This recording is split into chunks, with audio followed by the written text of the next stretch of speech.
সবাই কেবল বেপরোয়া হয়ে আছে। শুধু যে করোনা ভাইরাস নিয়ে বলছি তা নয়, প্রতিটি বিষয়ে যেখানেই যাই, যেখানেই যাবেন, যদি আপনার ইন্দ্রিয় ক্ষমতা থাকে, যদি আপনার অনুভূতিগুলো এখনো ভোতা না হয়ে থাকে, যদি আপনার চোখ কান খোলা থেকে থাকে, তাহলে আপনি অবশ্যই উপলব্ধি করবেন যে রাষ্ট্র কোন দিকে ধাবিত। আমি কোনো দলের বিপক্ষে কথা বলছি না, আমি পুরো জনস্রোতের কথা বলছি, পুরো নেতৃত্বের কথা বলছি। এখানে আওয়ামী লীগ বিএনপির কথা বলছি না, আর অন্য নেতৃত্ব আর সে বিষয়ে কথা বললাম না। তো নেতৃত্বের জটিলতা, নেতৃত্বের শূন্যতা সম্ভবত একটি রাষ্ট্রকে এভাবে শেষ করে দিতে পারে।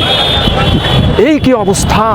আমি যদি এখন আপনাদেরকে এই আমার ক্যামেরাটা নিয়ে যদি আমি একটি মার্কেটের ভেতরে ঢুকতে পারতাম, এই যে পেছনের আমার পেছনে যে ভবনটি রয়েছে, এখানে খন্দকার হক ম্যানশন, সাত্তার খান কমপ্লেক্স সহ আরও অন্যান্য মার্কেট রয়েছে, যদি আমি দেখাতে পারতাম যে ওখানে তিল ধারণের ঠাঁইটুকুও নেই, তাহলে এ তো করোনা ভাইরাস। যেই সেক্টরে আপনি যান, যে বিষয়ে আপনি কথা বলুন, বিষয় একই। আমি ব্যাটারি চালিত রিক্সায় উঠলাম, আমি সিএনজি চালিত রিক্সায় উঠলাম, মানুষ হুমড়িকে পড়ছে। এই কি অবস্থা! ইফতার আমাকেও করতে হবে, ঈদ আমাকেও করতে হবে, তোমাকেও করতে হবে। একটু সহনশীল থাকো না বাবা, এত কেন বেপরোয়া? তুমি কি 3 দিন পরে মরে যাবে নাকি? না তো তুমি 300 বছরের আয়ু নিয়ে এসেছো। কেন এত আধিপত্য, এত এইরকম বেপরোয়া কি কারণে? বলে আপনারা বলবেন যে আমি এখন বলতে গিয়েও আমি বেপরোয়া। হ্যাঁ, অবশ্যই এগুলো এই সমস্ত বেপরোয়া পরিবেশের প্রভাব। আমি বেশ সহনশীল মাত্রায়, ধীরে সুস্থভাবে, প্রশান্তভাবে, শান্তভাবে কথাগুলো বলে যেতে পারতাম, সুযোগ নেই। এখানে অবস্থান করে প্রশান্তভাবে কথা বলার সুযোগ নেই। আপনি যেদিকে যাবেন আটকে যাবেন, আপনি যাই করতে যাবেন আটকে যাবেন। আপনার হয়তো পথ ক্লিয়ার থাকবে যদি আপনার হাতে অঢেল টাকা থাকে। টাকা সাদা কি কালো, টাকার গায়ে লেখা নেই, সেদিকে কারো নজরদারি নেই। টাকা হলে এই কথা। এইভাবে আমরা কত দূর যেতে পারবো? আমরা কি এইভাবে বেশি দূর যেতে পারবো, নাকি আমরা আত্মহত্যার পথ রচনা করছি? তো আমি যে কথাটি ফেলে গেছি আপনাদের জন্য, শেষ কথাটি বলে আমি এখন এখানের বক্তব্য শেষ করব। এটা হলো এই, আজ ভোরে আমার ঘুম ভেঙেছে ফজরের আজানের পরপর। আমি যখন বারান্দার দরজা খুলে বারান্দায় গিয়ে বসলাম, তার আগে আমার ছেলে খবর দিল, বলল যে একটি সরকারি অফিস থেকে ধোঁয়ার কুণ্ডুলি উঠছে, বেশ কুণ্ডুলি উঠছে। সেই অফিসে কিছুদিন পর একটি গাছকে আগুন লাগিয়ে হত্যা করা হয়। সকালবেলা, ভোর রাতে, মধ্যরাতে আগুন জ্বালিয়ে দেওয়া হয় গাছের নিচে, এবং সেই গাছটি পুড়ে যায়।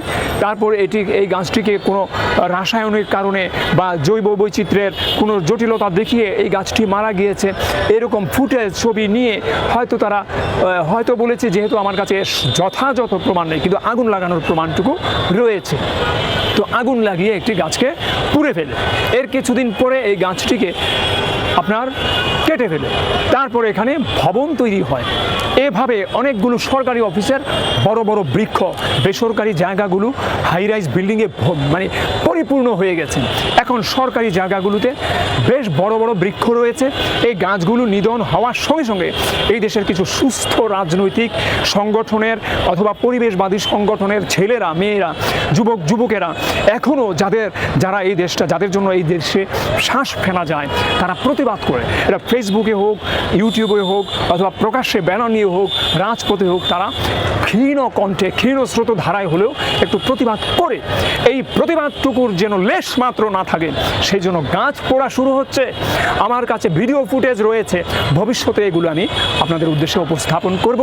গাছ পুড়ে ফেললে কিছুদিন পর, 1 মাস 2 মাস পর এই গাছটা মারা গেছে প্রমাণ করলে কাঠ দিব্যি বিক্রি করা যায় এবং গাছটাকে দিব্যি কতল করা যায়। এখন শুরু হয়েছে গাছ পুড়ে ফেলা। গাছ পুড়ে 3 মাস পরে গাছটা কাটা হয় এই আপনারা দেখবেন কুমিল্লা সার্কিট হাউসে অনেক গাছ ছিল, ওখানে পোড়ানোর কোনো ইতিহাস নেই। ওখানে একদিন সবগুলো গাছ কেটে ফেলেছে। ওখানে হাজারে হাজারে বাদুড় সহ বিভিন্ন প্রজাতির পাখি প্রতিদিন সন্ধ্যায় ভিড় জমাতো। তো ওই গাছগুলো এক সময় কেটে ফেললো। এই সাম্প্রতিক 2-3 বছর কেটে এখানে এখন হাই রাইজ বিল্ডিং উঠছে। সব জায়গায় এইভাবে গাছ কেটে বিল্ডিং উঠছে।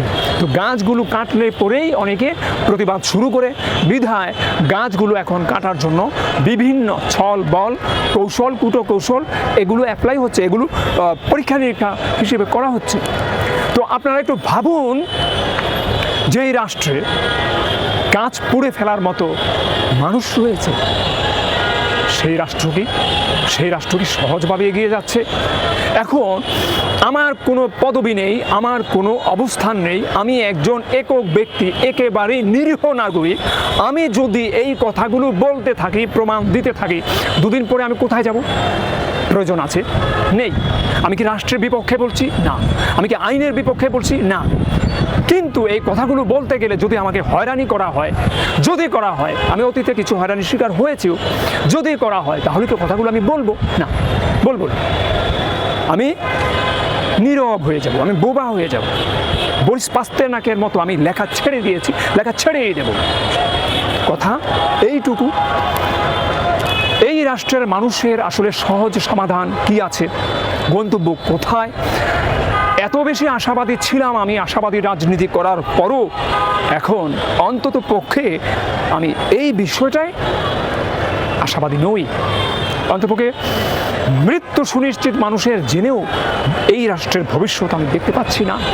আমি অনিশ্চিত, আমি বেশ আতঙ্কিত, আমি বেশ আশঙ্কায় রয়েছি। তো এই কথাটুকু বলে আপনাদের উদ্দেশ্যে আমার কথা শেষ করলাম। আপনারা যে যেখানে আছেন সাবধানে থাকবেন এবং ভালো থাকবেন, সুস্থ থাকবেন, এবং আশেপাশে যারা যেখানে বেফাস কাজ করছে, বেপরোয়া হচ্ছে, তাদেরকে একটু সংযত রাখার জন্য প্রচেষ্টা চালাবেন। এই রোজা, এই রমজান সংযমের মাস। কি পরিহাস!